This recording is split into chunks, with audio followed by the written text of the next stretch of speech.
site that we have here is a 1-acre site, and we purchased it from the government for $1. So the man at the City Estates Department, the man in charge, he showed me a parcel of land that hadn't ever been shown to any other Hindu organization. And that's the same parcel of land, this 1-acre parcel that we've built the Radharadhanath temple on today. And why they hadn't shown it to anyone, because they considered it the most valuable piece of acreage, the choicest spot. And it actually is, because we're sitting here in what they call a community center. Right across the street we have the courthouse, we have the other administrative buildings, new post office. Of course, they're putting in a library here, they're putting in a museum. So they were reserving this spot actually for what they considered to be just the right group to develop it. So when they saw our plans actually, and they heard what we wanted to do, and they heard about our organization and that we are an international organization and all the successes that we'd had so far, they more or less encouraged us that we should apply for this piece of land. So we became committed as a yatra. All the devotees got together, all of us agreed, and as a yatra, as a temple, we became committed to building this temple.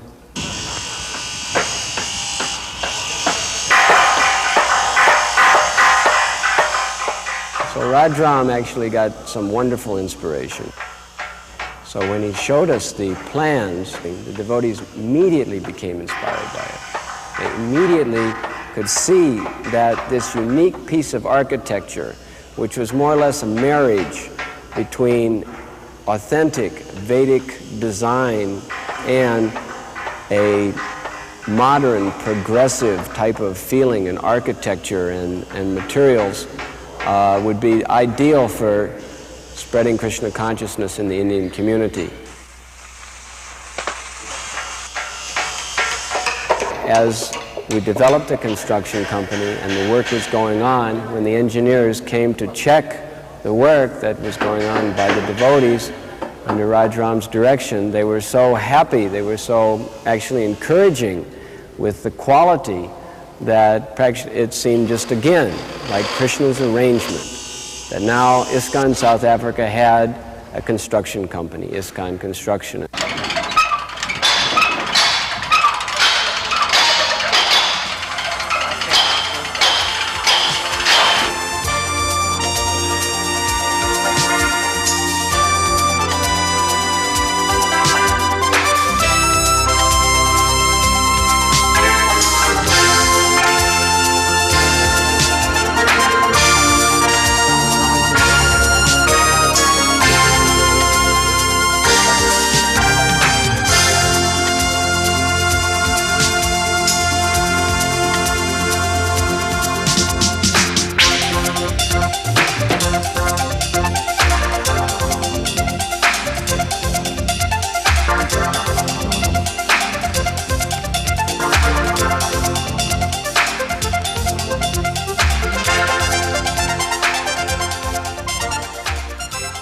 All measurements of a temple, according to the scriptures, have to be calculated in cubits.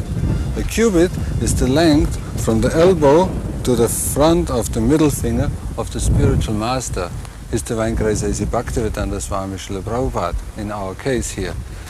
We see here the big tower has the height of 108 cubits, which is the equivalent of a 12-story building. We have used approximately 80,000 bricks just to build the big tower alone, in which every week one story was completed. The stainless steel roof we can see here consists out of 35,000 stainless steel tiles, which have been made by the devotees themselves. In between the stainless steel tiles, there we see these gold reflective windows, which consist of 2 layers of glass with real gold dust in between to give us the gold effect. The total number of windows on the building is 235. Marble on the outside, which came from Portugal, and there are about 8 tons of marbles being shipped in for the use on this project. Also the marble in the interior is from Portugal, of a different kind, lighter in shade. The total quantity of concrete we used is quite big. It's approximately 600 cubic meters of concrete reinforced with 75 tons of steel. The original is carved in plaster, as you can see here. It's a fairly hard plaster, and from there we make the mold in silicone. It's called silicone rubber. This particular piece here, it comes from the corner of the crown.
The architectural meaning behind the 4 different entrance gates are the 4 different yugas with their 4 different means for self-realization.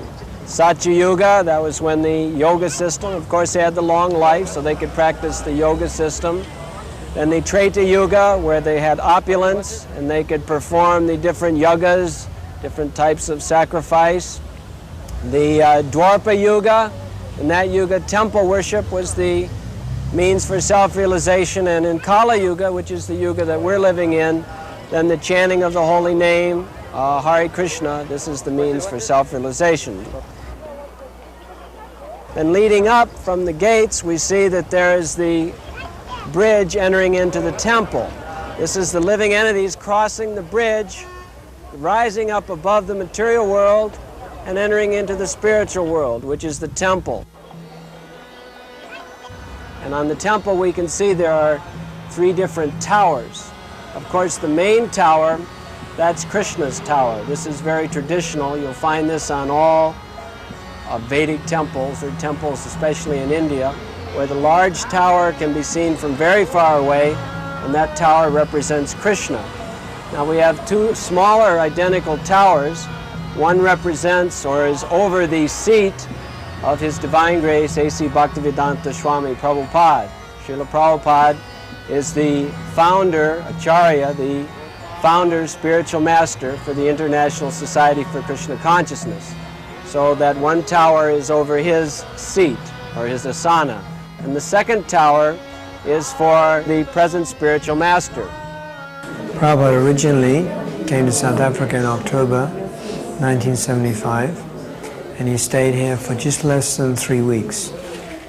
He was very enlivened. While he was here, he stressed this, that he'd like a temple, something like the Krishna Balaram temple that we have in Vrindavan, to be built in the middle of the Indian area, actually, in the largest Indian township outside of India. Prabhupada could see into the future the necessity of having a temple or cultural center for the Indian population. We thought we should try some campaigns. So we did this for about 4 or 5 years. And because of the response we had to these programs, this actually convinced us of the need to have, a large temple here. We would regularly get over 1,000 people, 1,500 people, sometimes 2,000 people every night. And this went on for about 4 or 5 years. So this convinced us of the importance to actually have a large temple and cultural center in the middle of Chatsworth.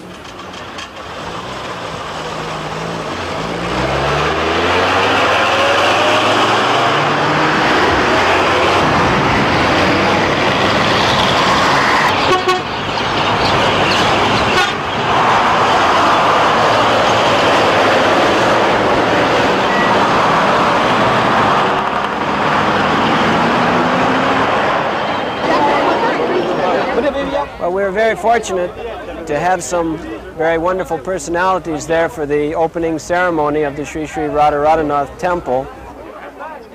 One of the most exciting guests for the opening was the chief of the Zulu Nation, Chief Buthelezi. The Zulu Nation is one of the largest African tribes, and his presence and his participation was very much appreciated and inspiring at such a function as this opening. The mayor of Durban was there. Then we had, of course, 2 very leading Indian politicians, Mr. Raj Bansi and Mr. J.N. Reddy, who are both life members, not just life members, but patron members of our society, and both have helped very, very much with the establishing of Krishna consciousness in South Africa, and in particular with helping establish this beautiful temple.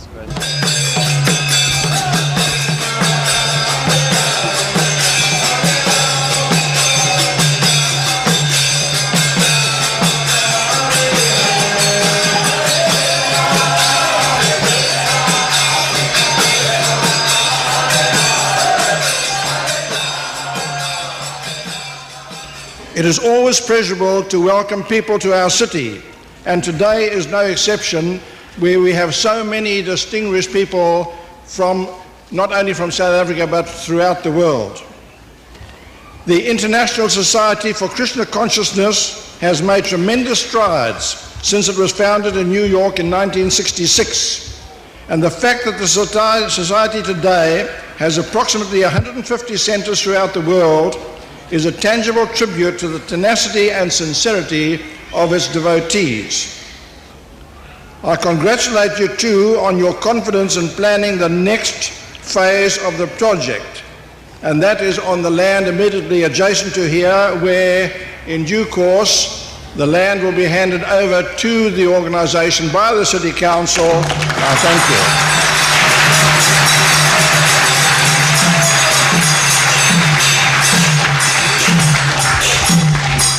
The message of the Gita, the message of an eternal religion, an eternal message which has remained pure through thousands of years, which has no time, which has no place, but is a universal message, can help to solve the problems of our land. And therefore, we, the Indian members of South African society, have a special responsibility, because if we cannot accept and impart this message, to ask others to do it becomes a little bit more difficult. So the challenge is even greater to those of us who are members of the Indian community, to grasp the message and carry it forward.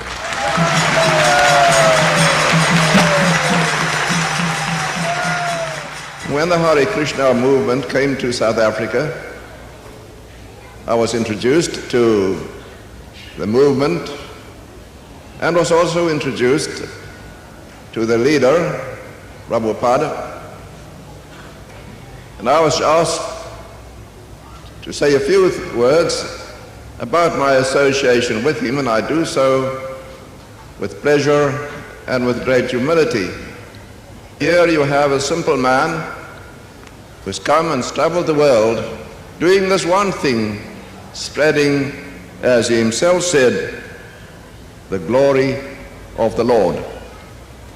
And his phrase that man must be educated to see the soul, he must be educated to see and realize the soul in the body. And until and unless he is so educated, this dual frenzy between hate and love will continue. And my earnest prayer is that philosophy and the basic work which Prabhupada started here in South Africa and in so many other centers of the Western world, that this will be carried forward by those who follow him, and that this cultural center will provide to our young people, our children, also those educational opportunities to live out at least some of the things which this movement and their leader have come to stress for us today. Thank you very much.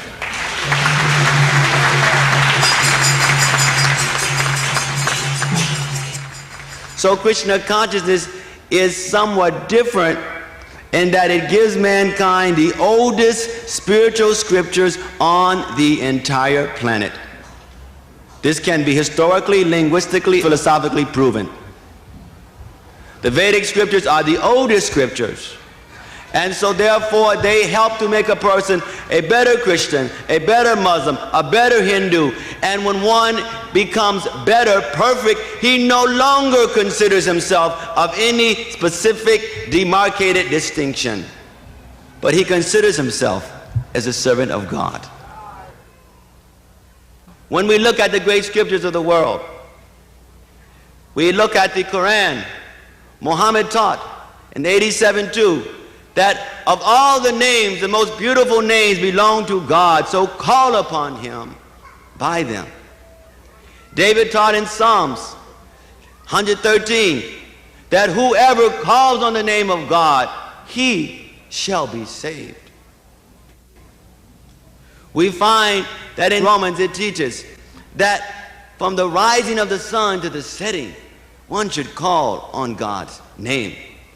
Buddha taught in Amida Buddha that whoever calls on my name, he shall attain paradise. So this calling on God's name has tremendous effect in invoking the presence of the Lord, in invoking the mercy and the benediction of God. So we encourage you to come closer to find out how one can become in a state of consciousness where he is meditating, feeling the Lord's presence every day, where one is able to understand that this body is simply a garment, just as we change clothes from day to day, that the body is simply being used by the soul.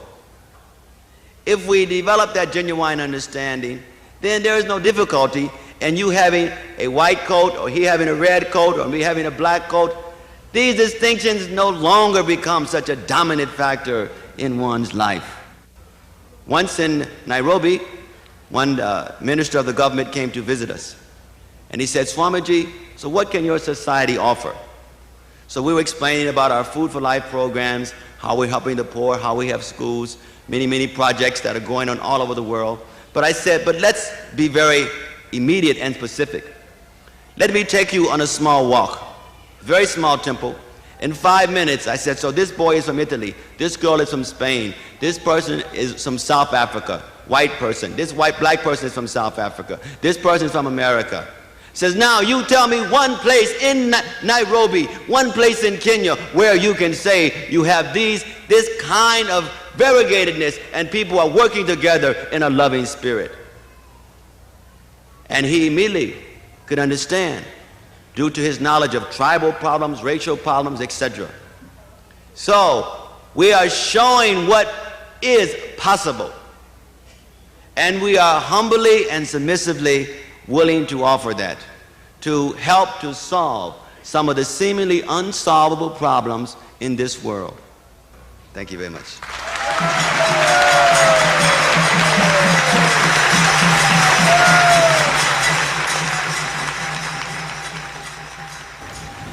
Indeed, today is one of the greatest days of my life, because for me personally, I think it has been a very moving experience to come and to be present at this very moving ceremony today. And I've traveled very widely, and I've seen many houses of God in many parts of the world. I've seen one of the Christian shrines, such as the Basilica of St. Peter's in Rome. And recently I saw the third holiest shrine in the Muslim religion, the Dome of the Rock in Jerusalem. And I've seen many cathedrals in many parts of the world. But the temple that Your Grace has come to dedicate today is second to none of these. In fact, in many places, it is miles ahead of them.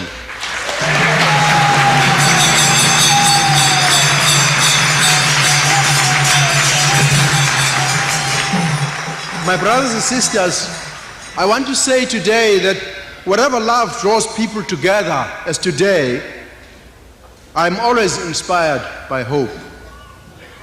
And in this world of harshness, in which technology so often replaces human care, the magnificence of this temple and culture center, the spiritual awe that I felt as I walked into it, led by His divine grace, and the inspiration of deeply devoted people to the highest ideals of love that I've met, moves me, my brothers and sisters, to the very depths of my very being. I thank you very much.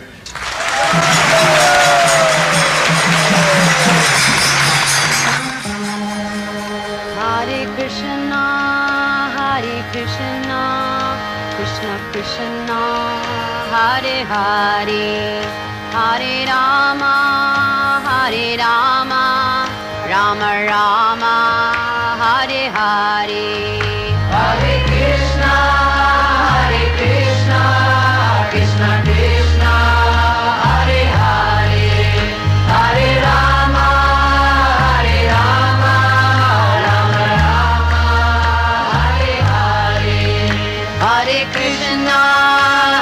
Krishna, Krishna Krishna, Hare Hare, Hare Rama,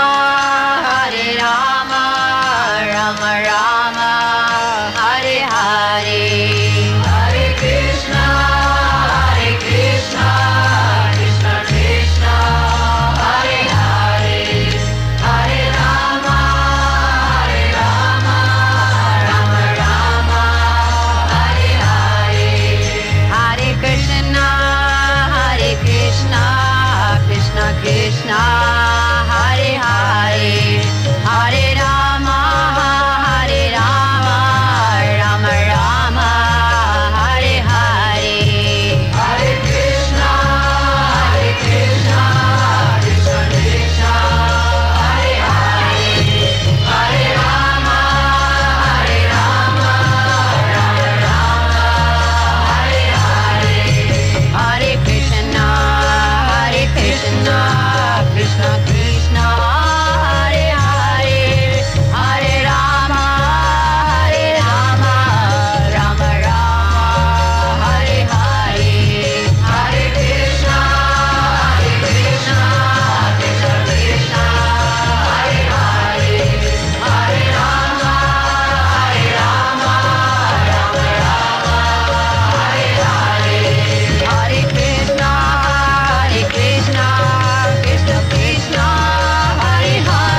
Well, I think that those who are worried about South Africa, I think those who are worried politically about South Africa should look at the workings of ISKCON with a tremendous measure of positiveness, particularly from the point of view that ISKCON knows no barriers.